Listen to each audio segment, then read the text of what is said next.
Okay, looks like we are live then, and hope we end up with some folks watching online. But if not, it's just we'll have a good old time. It does. Okay, so just a bit of explanation of what we're doing. The church history study we've been doing does not cover the Crusades. They kind of mention it and just go right past it. And so I thought, okay, well, we need to cover the Crusades. That's a pretty big part of stuff that happened. So that's what we're going to do. I didn't have any paper to hand out. Sorry, I don't have anything for you. But I do have a presentation that I hope is going to help out some. So what we're going to do is we're going to take a look at this period of time known as the Crusades, because there's a lot of myth and misconception and kind of like popular ideas out there that are just wrong, especially following 9/11. You had a lot of people who were saying things like, oh, well, Christians, they had their bad things they did too. Look at the Crusades, and you hear people talking about the Crusades being an invasion to take over, those poor innocent Muslims over there. We're just trying to go colonize. And that's really not what the Crusades were about. A lot of really bad things did happen during the Crusades, but that's not what they were about. And so we're going to try to hold on a second. I'm having camera issues.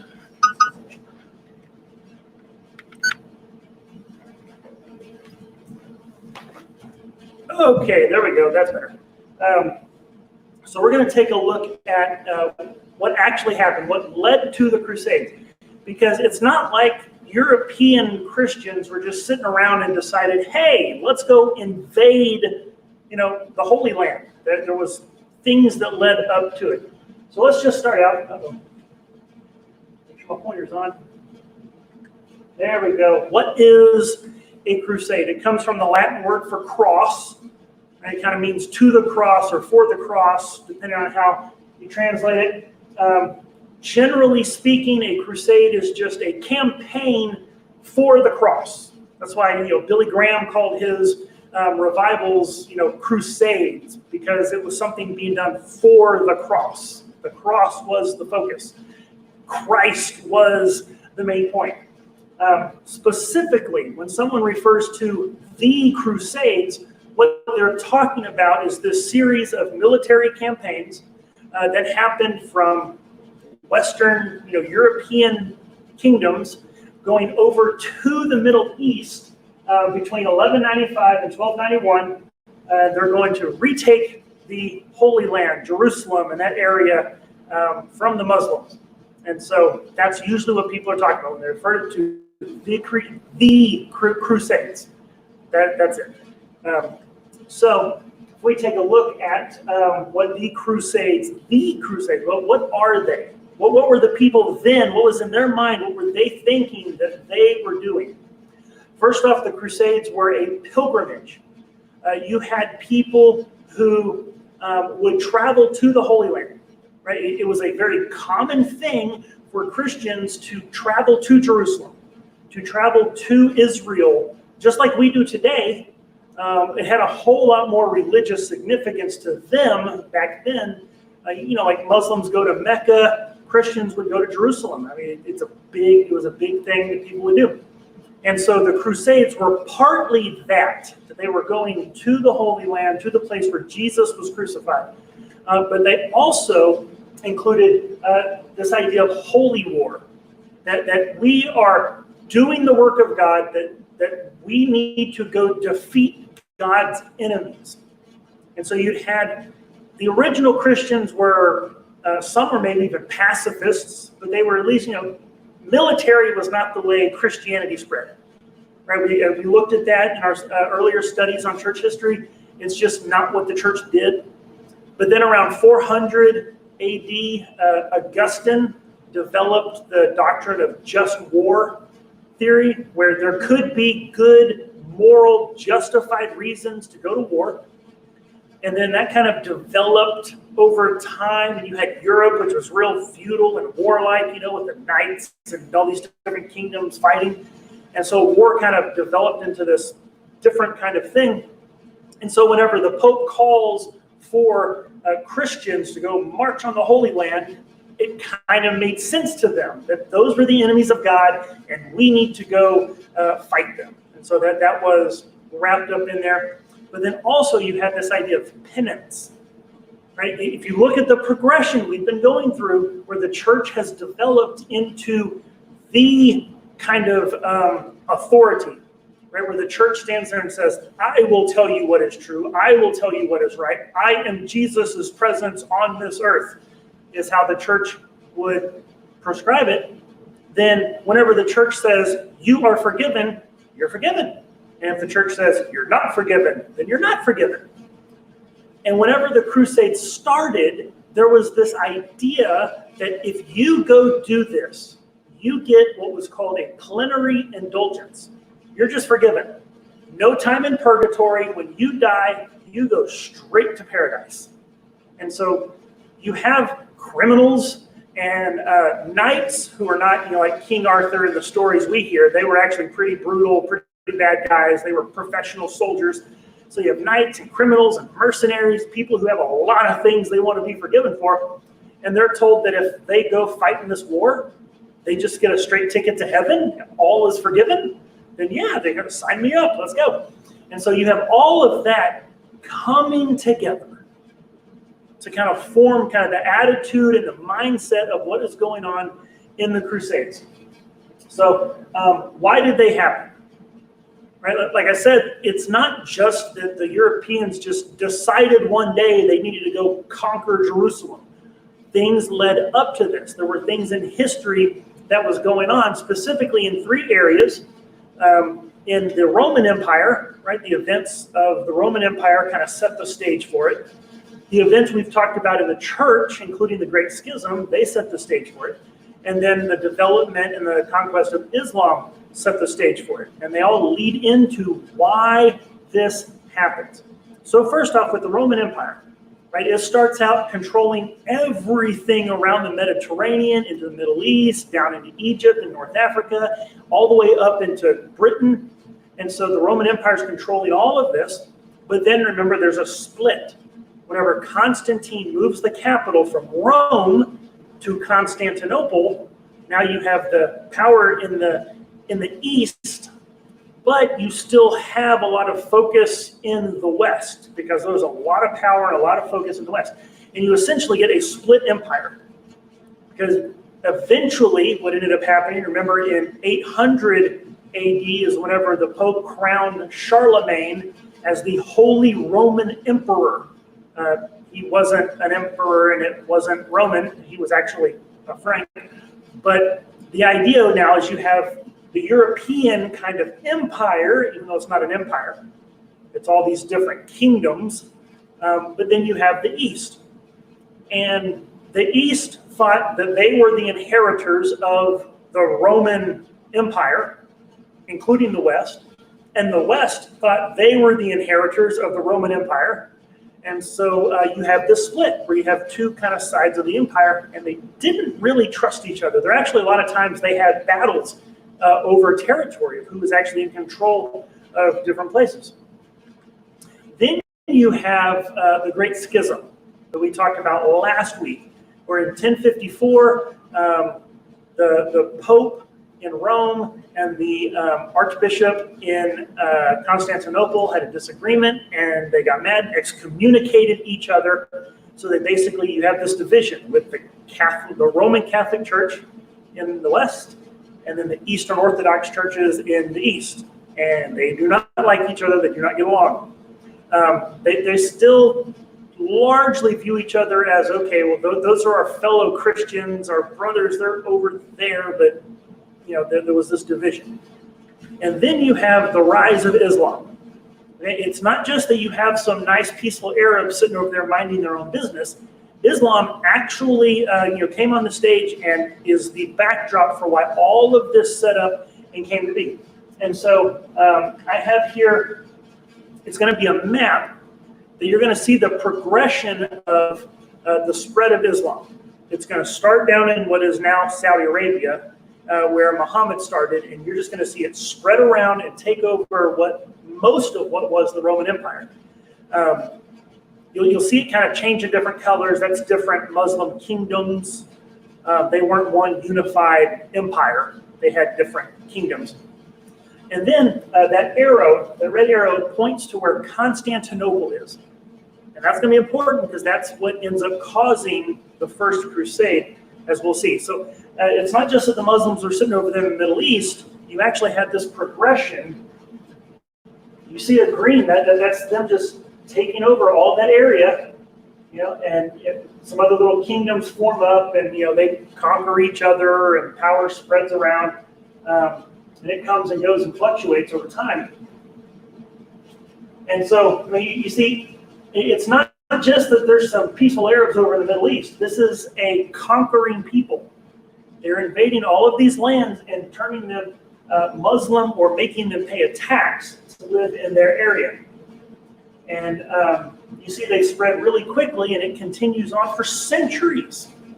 And one thing you notice is early on, the area over there in the Middle East, my arrow's not pointing. My pointer work? No, can't see on the TV. You'll see here in a minute where this orange color, the kingdom, representing the kingdom of the Seljuk Turks, is just going to sweep down. It's going to take over. It's going to push all the way almost to Constantinople, which is, I can't reach. It's right up there where the Mediterranean meets that other sea right above it.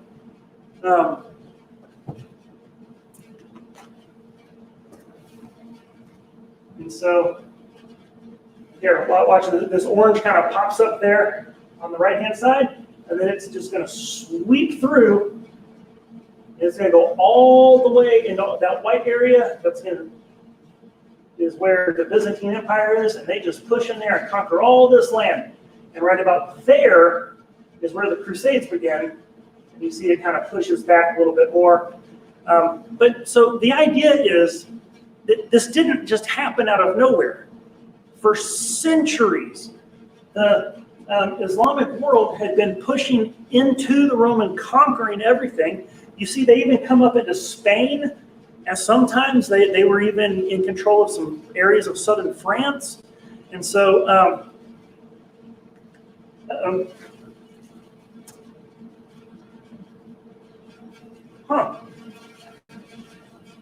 we just lost PowerPoint. And I don't know why.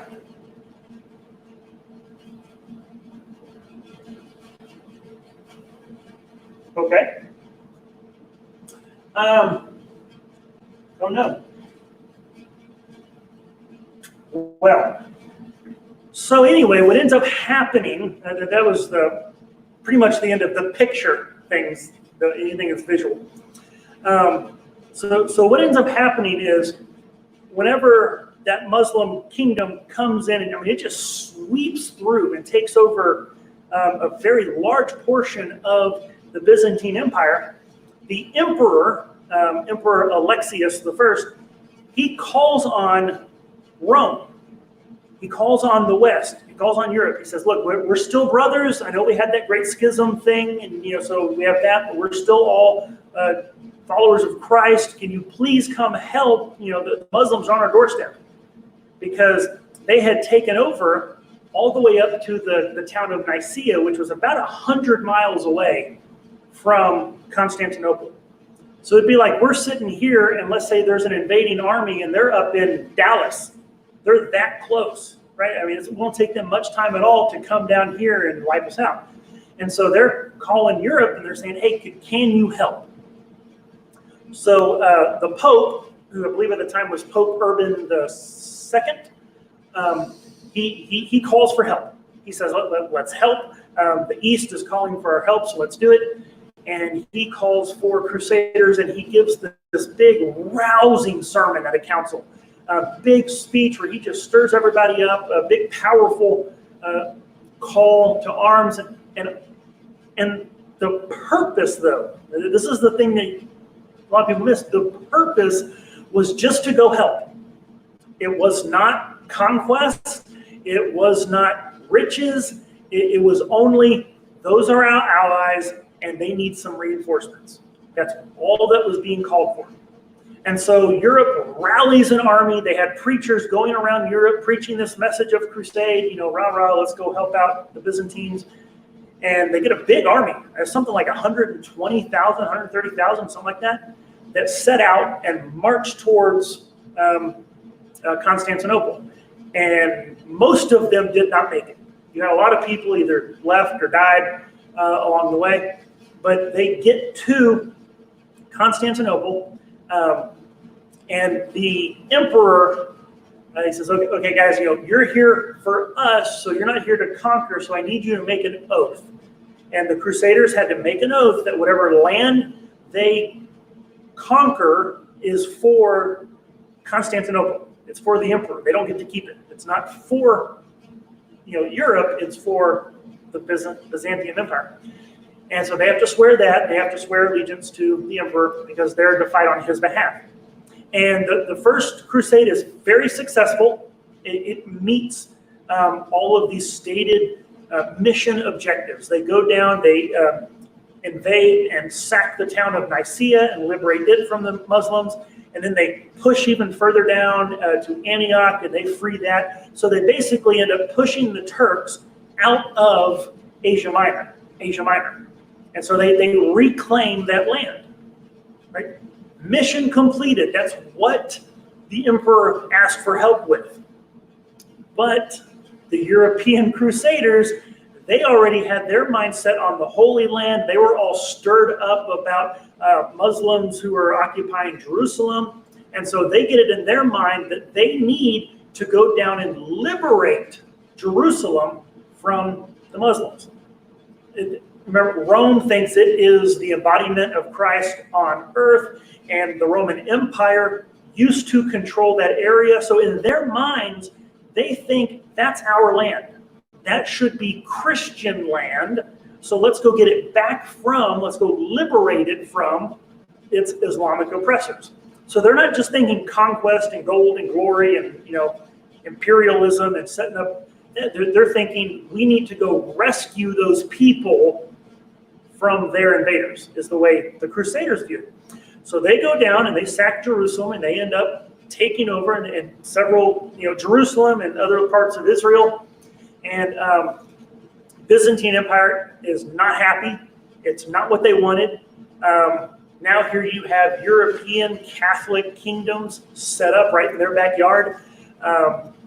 And so it even further stresses the tensions between the East and the West. But generally it's seen as a success. And then they took over Jerusalem. Well, now you would think that was that. Well done, guys. Let's go home. But you can't just go home because you've now conquered a land. You have to occupy it. That takes money. That takes troops. That takes, you're setting up a kingdom. And so this is actually where you get groups like the Knights Templar. And another common, lesser well-known, but group that was there also were the Knights Hospitaller. I'm not exactly sure how you pronounce it. It's hospital with an ER. So their main job was to protect pilgrims coming to Jerusalem. That's the primary thing that the Knights Templar and other groups like them started out to do, was to defend Jerusalem and protect pilgrims.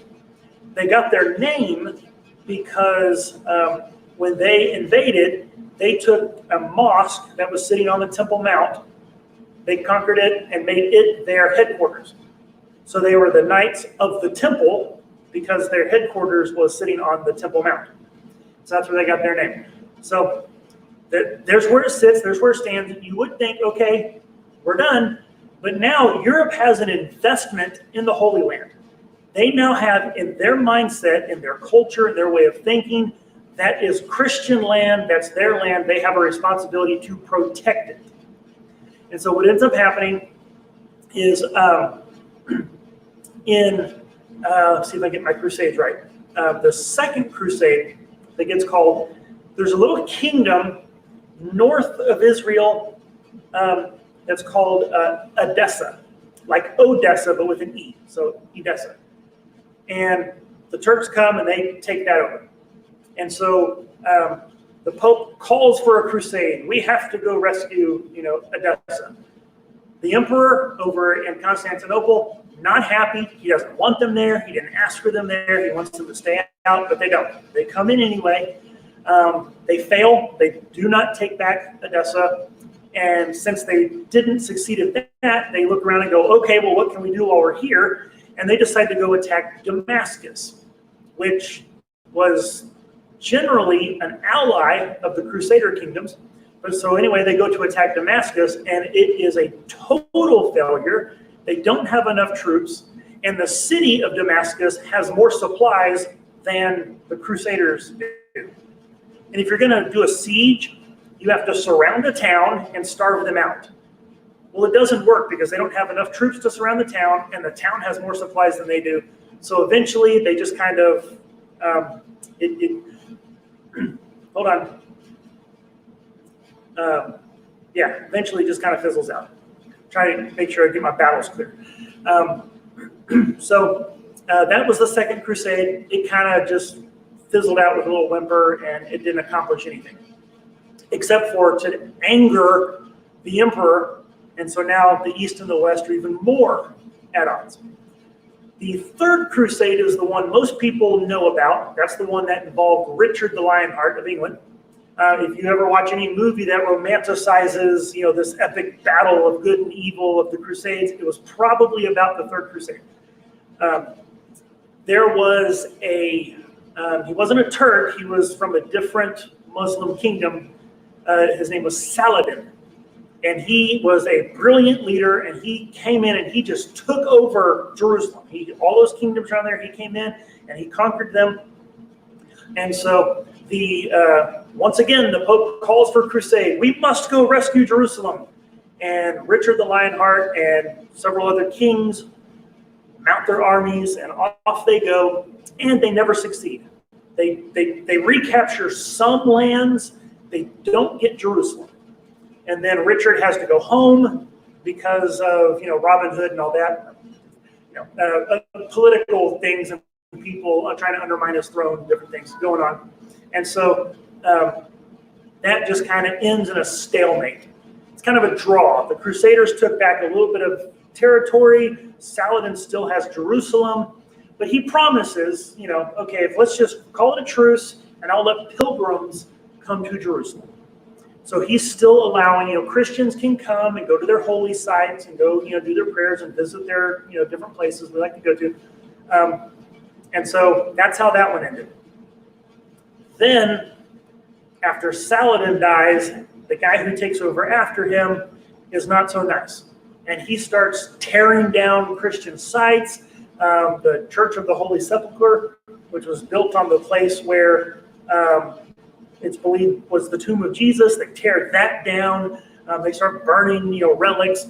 And so, once again, Pope calls for a crusade, and off they go with the Fourth Crusade. The problem is they never actually make it to Jerusalem. Because of financing reasons and other political issues, they detour and they go to Constantinople rather than going on to Jerusalem because they ain't got any money. And it takes money to feed an army.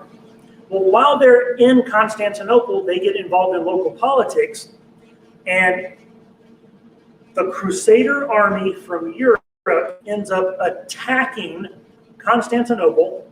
They pillage the town. I don't remember if they chase out or kill the emperor and replace him with a new emperor who is friendly to Europe.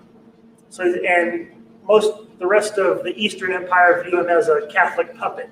And so there's a lot of back and forth there. So that's kind of how that crusade ends. So those are the big four. Those are the ones that kind of set the whole scene. Those are the ones that really are where all the major action happens in the Crusades. There are a few others worth mentioning, but that right there really fractures even further the relationships between the East and the West. However, you would think that would be the end of it, but it's not. There are several more crusades that do various things, not all in the Holy Land. Christianity now has this idea in its head in Europe, this mythos, this kind of cultural identity of where they are the holy crusaders who are supposed to right the wrongs and vanquish God's enemies. And so you end up having things where you get a crusade in Spain, where the Pope calls for a crusade, and it's actually successful. They go and they liberate Spain and drive out the Islamic, people who've been there for hundreds of years. But they go and free Spain from the Muslim occupiers and reestablish it as a Christian nation. You have a group of heretics up, I think around Switzerland, that the Pope declares a crusade and armies go march and wipe them out because they're heretics. And so you have several of these kind of little things that go on because they have this idea that those are the enemies of God. And if I go fight the enemies of God, one, I'm fighting the enemies of God, and two, I get to go straight to heaven. And so he's got all this idea, and it lasts for a few hundred years. The most tragic one is what is called the Children's Crusade. What ends up happening is some children, no one knows why, there's no explanation of it in history. They start this protest. Children just marching, protesting because Jerusalem is in the hands of the Muslims and we have to go rescue it. But none of the kings are listening. The Pope's not listening. Everyone's just saying, no, go home, go away. So the children, tens of thousands of children from all over Europe just start marching off to the Holy Land because they're going to go save Jerusalem. And you're talking anywhere from age like 14 and 15 down to age 6. Thousands of children. Estimates range from 7,000 to 30,000 on the high end. Probably somewhere more around 10 to 15. But no one knows what happens to them. About the time they reach somewhere right around Italy, they vanish. Most likely, maybe either wandered back home or got captured and sold into slavery, because it's just a whole bunch of kids on their own, without adults, marching, to the Holy Land. And so, and that brings us up to about the time of the Reformation, which we'll get into next week, where there was almost a crusade called because the Muslims had kind of gone through Constantinople. They're coming up through Eastern Europe, what we know as the Soviet bloc, Eastern European countries. But then the Reformation happened, and so that all kind of, that was about the end of the Crusades, is right around 1500. And so that's what you have. Just all this time and time again where, they're looking, they're going, oh, we need to go rescue. And that's the thing. A lot of people say, oh, the Crusades, those mean, bloodthirsty Europeans going over there to pick on the Muslims. In their mind, they were rescuing the Holy Land. They were rescuing Jerusalem. In their minds, that was theirs, and they were getting rid of the invaders. And so it wasn't this conquest, bloodthirsty thing. The horrible things did happen, and people did all kinds of terrible, atrocious things. So that's the Crusades in a nutshell. There are some implications I think they have for us today and kind of how history unfolds. Do you have any questions about any of that so far? That's. It sounds a whole lot like what's going on today. It sounds a whole lot like what's going on today. Kuwait, Iraq, Iran. Yeah. So it's just this never-ending struggle between worldviews, and ideas. And so, so the Crusades take place, and it's not just that they happened and they were over. There were certain ideas, I think, that really embedded themselves in the European mindset that one, I think, gave rise to the Reformation. I think the mindset of the Crusades is one of the things that led to the Reformation, because it really solidified during that time, about 400 years, it was really solidifying the idea in people's minds that the church is in charge, the church decides if I go to heaven or not, the church can forgive me.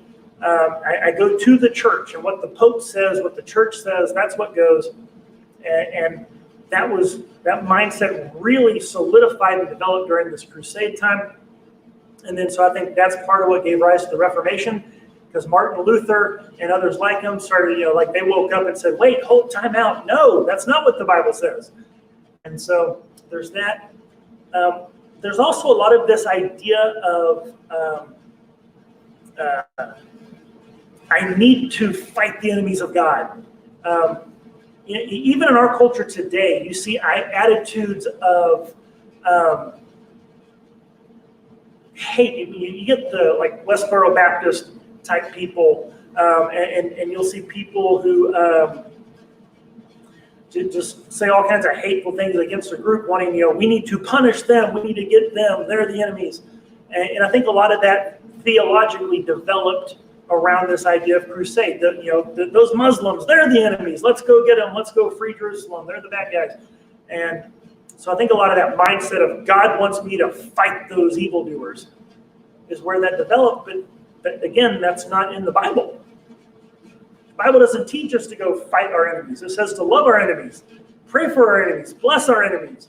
And so I think a lot of that is kind of the heritage, the holdover from the Crusader mindset.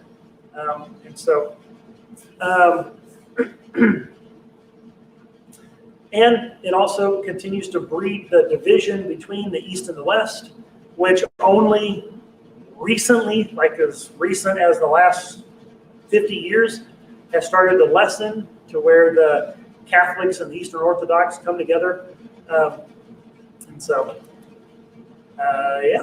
That is the Crusades. Very quick overview, Crusades in a nutshell, and I think the impact that they had. We do need to understand, I'm not trying to, like whenever I say they weren't invasions and conquest, I'm not trying to defend it, I'm not trying to justify it, because people did really horrible things. There was one of them, I forget which one, where along the way they decided they were going to go over, they took a detour out of their way to go wipe out some Jewish villages because, they're Jews, they killed Jesus. And so, there were horrible things that happened in the Crusades. You have 50,000 people marching, they need food, so you come through an area and you just pillage. You just go into houses and take people's food because you need to eat. And, horrible things would happen. So, I don't want to justify them or defend them, but we also need to understand them, why they happened, the context they happened in, and that at least initially, the motivation wasn't, let's go conquer. It was, we need to go help our friends and allies and brothers in the East who are under attack. And then it just went off the rails from there and turned into this whole big other thing. So, any other questions? Anything? Okay. Well, that's about all I have. There was a little bit more that was on the PowerPoint, but I don't remember it, and I don't have the PowerPoint to remind me. So, okay. I'm done. Let's pray. Father God, thank you. Lord, thank you that we know so much about our history. Thank you that we know where we came from, the events that led us to the people we are today, the reasons certain things have happened. Help us to be able to look back on history and see the mistakes, that we can learn from those who came before us, that we can look at what they did wrong and what they did right, that we can see where they walked humbly in your way, and we can see the times whenever they strayed from the path that you have laid out, God, that we can understand why certain ideas have developed over time, that we can undo the errors and cling to the truth. In Jesus' name, amen. Earlier, I had one question, but before we got through, I forgot what it was.